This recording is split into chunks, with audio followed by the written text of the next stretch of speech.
Visiones y revelaciones de Ana Catalina Emmerich.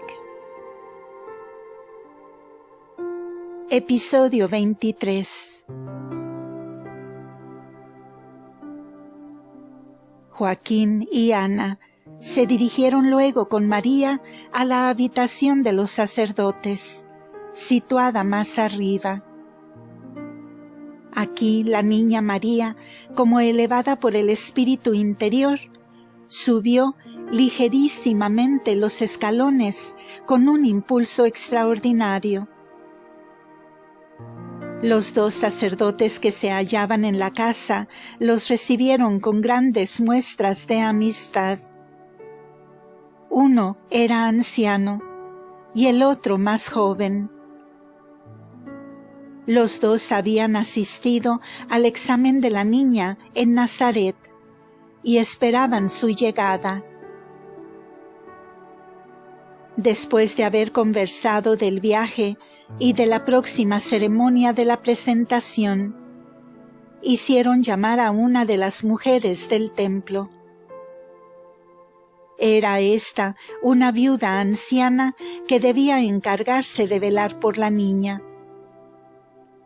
Habitaba en la vecindad con otras personas de su misma condición, haciendo toda clase de labores femeniles y educando a las niñas.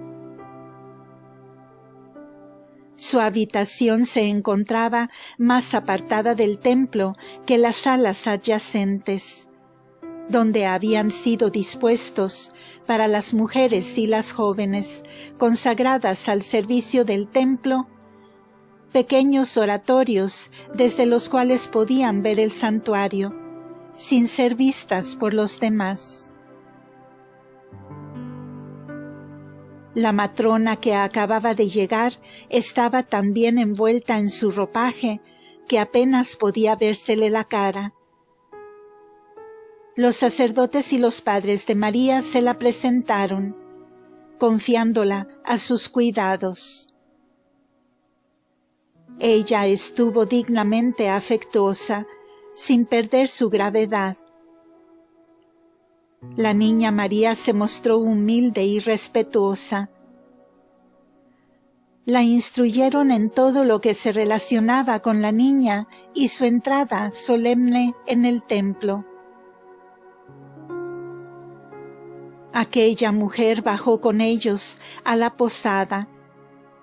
Tomó el ajuar que pertenecía a la niña y se lo llevó a fin de prepararlo todo en la habitación que le estaba destinada. La gente que había acompañado a la comitiva desde la casa de Zacarías regresó a su domicilio, quedando en la posada solamente los parientes. Las mujeres se instalaron allí y prepararon la fiesta que debía tener lugar al día siguiente.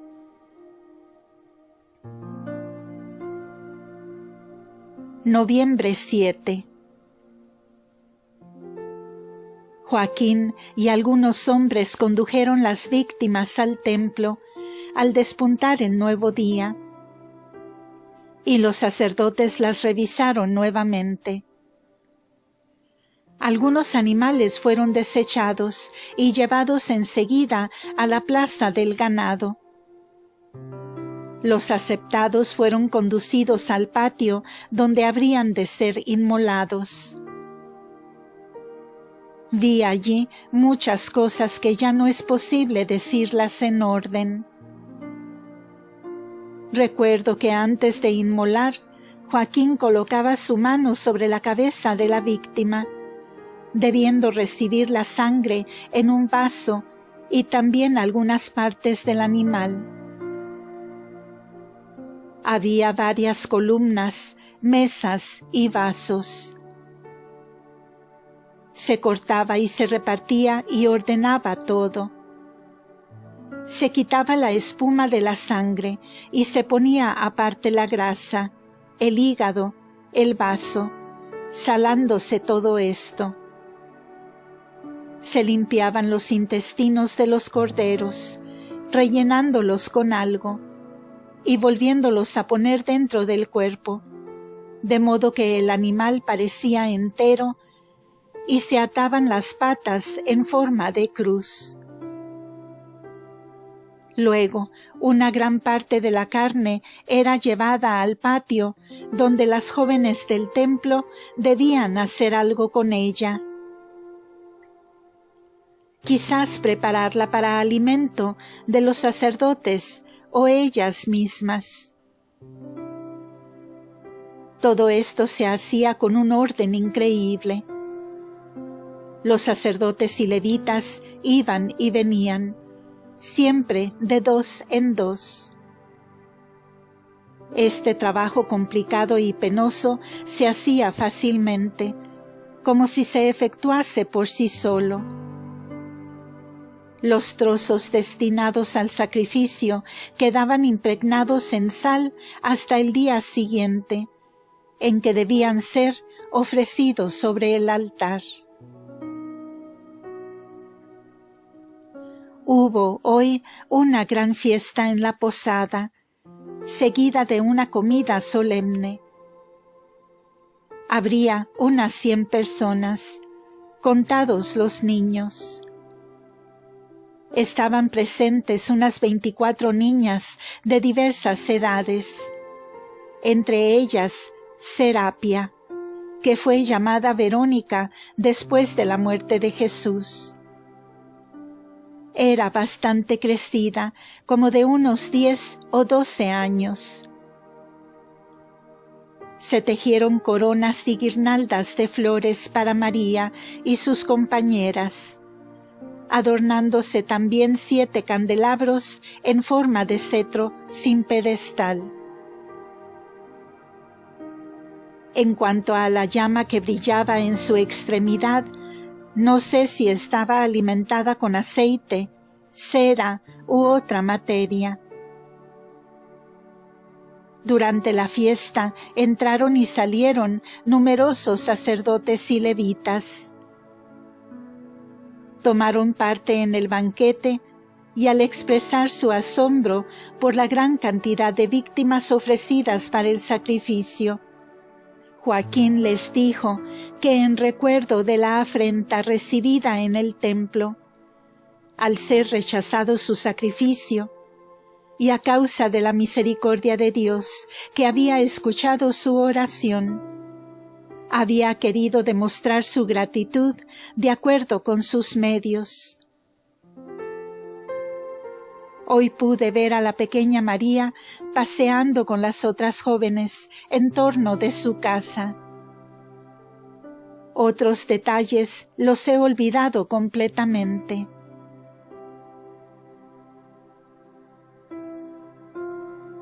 Presentación de María en el templo. Visión del 8 de noviembre de 1821. Esta mañana fueron al templo Zacarías, Joaquín y otros hombres. Más tarde fue llevada María por su madre en medio de un acompañamiento solemne. Ana y su hija María Elí, con la pequeña María Cleofás, marchaban delante. Iba luego la Santa Niña María con su vestidito y su manto azul celeste, los brazos y el cuello adornados con guirnaldas. Llevaba en la mano un cirio ceñido de flores.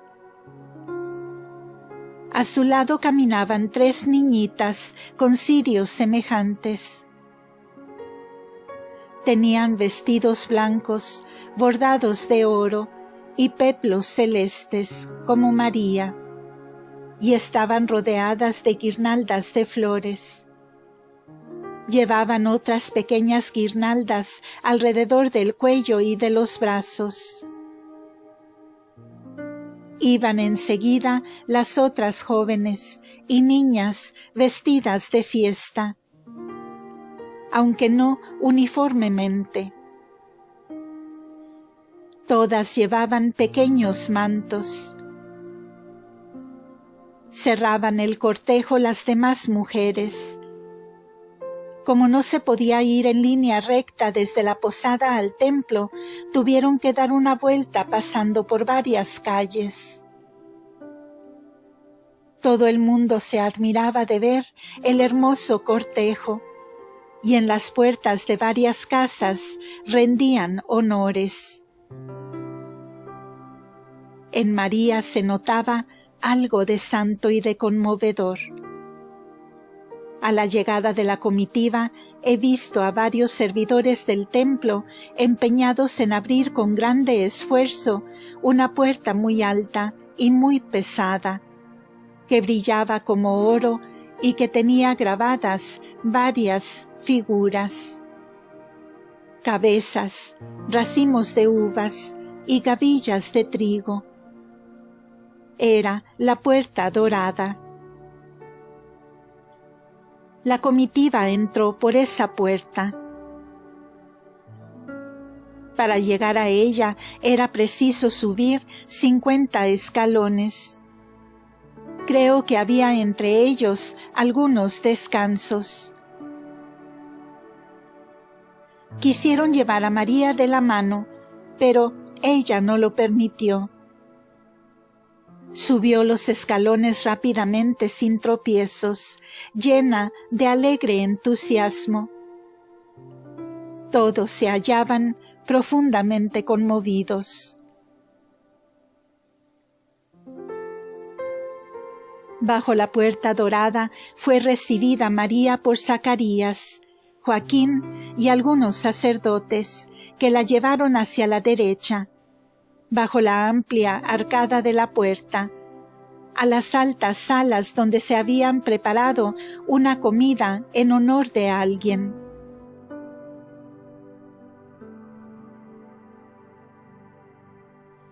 Aquí se separaron las personas de la comitiva. La mayoría de las mujeres y de las niñas se dirigieron al sitio del templo que les estaba reservado para orar. Joaquín y Zacarías fueron al lugar del sacrificio. Los sacerdotes hicieron todavía algunas preguntas a María en una sala, y cuando se hubieron retirado, asombrados de la sabiduría de la niña, Ana vistió a su hija con el tercer traje de fiesta, que era de color azul violáceo, y le puso el manto, el velo y la corona ya descritos por mí al relatar la ceremonia que tuvo lugar en la casa de Ana. Entretanto, Joaquín había ido al sacrificio con los sacerdotes. Luego de recibir un poco de fuego tomado de un lugar determinado, se colocó entre dos sacerdotes cerca del altar. Estoy demasiado enferma y distraída para dar la explicación del sacrificio en el orden necesario. Recuerdo lo siguiente. No se podía llegar al altar más que por 3 lados. Los trozos preparados para el holocausto no estaban todos en el mismo lugar, sino puestos alrededor en distintos sitios. En los 4 extremos del altar había 4 columnas de metal, huecas, sobre las cuales descansaban cosas que parecían caños de chimenea.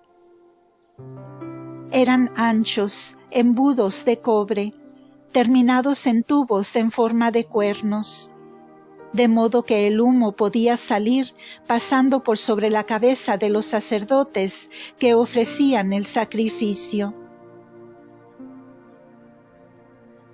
Mientras se consumía sobre el altar la ofrenda de Joaquín, Ana fue con María y las jóvenes que la acompañaban al vestíbulo reservado a las mujeres. Este lugar estaba separado del altar del sacrificio por un muro que terminaba en lo alto en una reja. En medio de este muro había una puerta. El atrio de las mujeres, a partir del muro de separación, iba subiendo de manera que por lo menos las que se hallaban más alejadas podían ver hasta cierto punto el altar del sacrificio.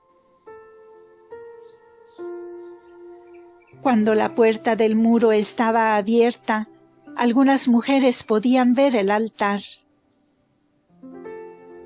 María y las otras jóvenes se hallaban de pie, delante de Ana, y las demás parientas estaban a poca distancia de la puerta. En sitio aparte había un grupo de niños del templo, vestidos de blanco, que tañían flautas y arpas.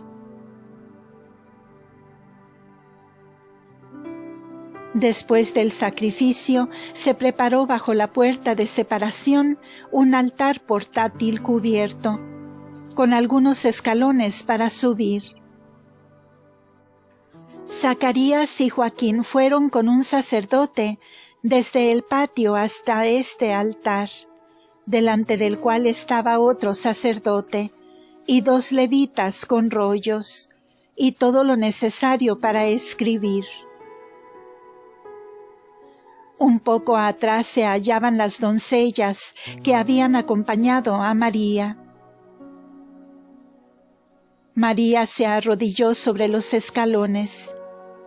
Joaquín y Ana extendieron las manos sobre su cabeza. El sacerdote cortó un poco de sus cabellos, quemándolos luego sobre un brasero. Los padres pronunciaron algunas palabras, ofreciendo a su hija, y los levitas las escribieron. Entretanto, las niñas cantaban el Salmo 44. Eructavit cor meum verbum bonum. Y los sacerdotes el Salmo 49. Deus deorum Dominus locutus est. Mientras los niños tocaban sus instrumentos. Observé entonces que 2 sacerdotes tomaron a María de la mano y la llevaron por unos escalones hacia un lugar elevado del muro, que separaba el vestíbulo del santuario. Colocaron a la niña en una especie de nicho en el centro de aquel muro, de manera que ella pudiera ver el sitio donde se hallaban. Puestos en fila, varios hombres que me parecieron consagrados al templo. 2 sacerdotes estaban a su lado. Había otros 2 en los escalones, recitando en alta voz oraciones escritas en rollos. Del otro lado del muro se hallaba de pie un anciano príncipe de los sacerdotes. Cerca del altar, en un sitio bastante elevado que permitía vérsele el busto. Yo lo vi presentando el incienso, cuyo humo se esparció alrededor de María. Durante esta ceremonia vi en torno de María un cuadro simbólico que pronto llenó el templo y lo oscureció. Vi una gloria luminosa debajo del corazón de María y comprendí que ella encerraba la promesa de la sacrosanta bendición de Dios. Esta gloria aparecía rodeada por el arca de Noé, de manera que la cabeza de María se alzaba por encima y el arca tomaba a su vez la forma del arca de la alianza. Viendo luego a ésta como encerrada en el templo. Luego vi que todas estas formas desaparecían mientras el cáliz de la Santa Cena se mostraba fuera de la gloria, delante del pecho de María. Y más arriba, ante la boca de la Virgen, aparecía un pan marcado con una cruz. A los dos lados brillaban rayos, de cuyas extremidades surgían figuras con símbolos místicos de la Santísima Virgen. Como todos los nombres de las letanías que le dirige la Iglesia.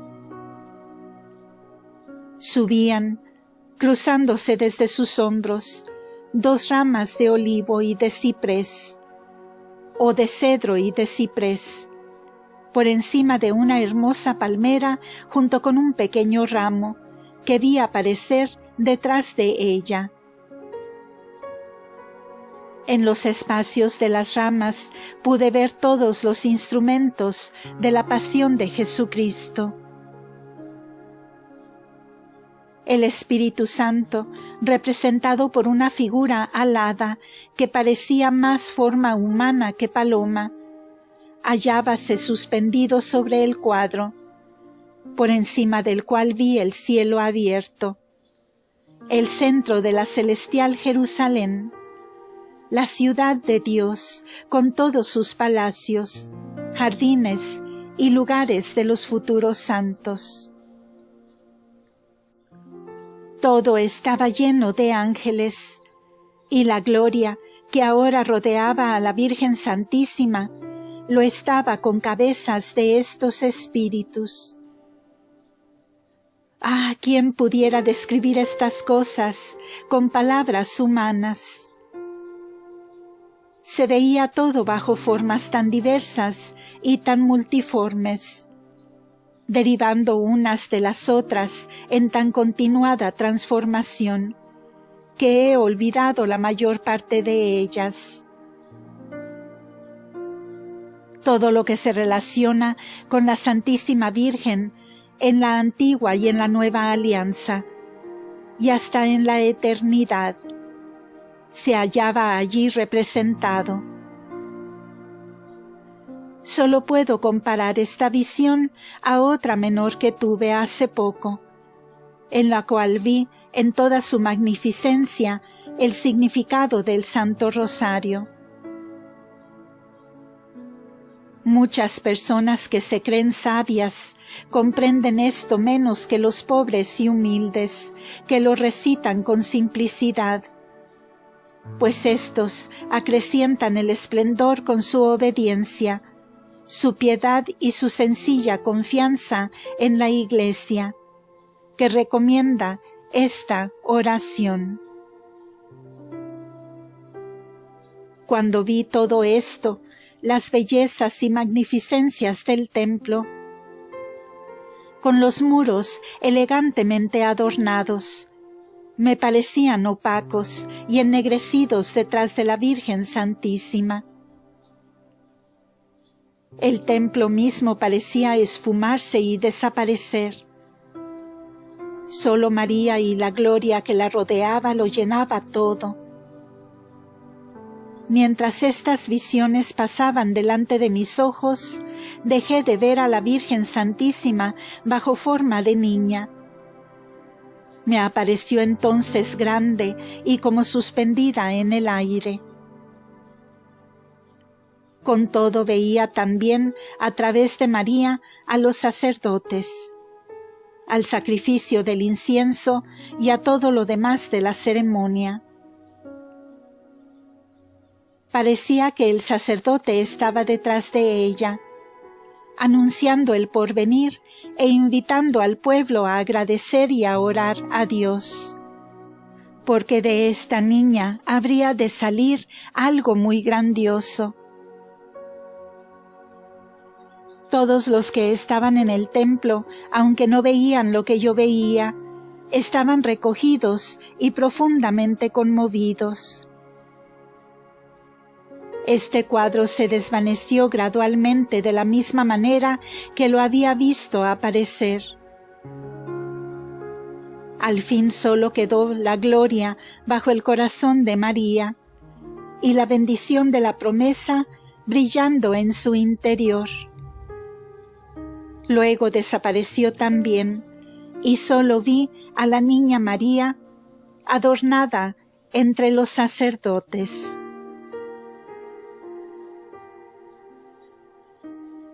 Fin de este episodio. Continuará.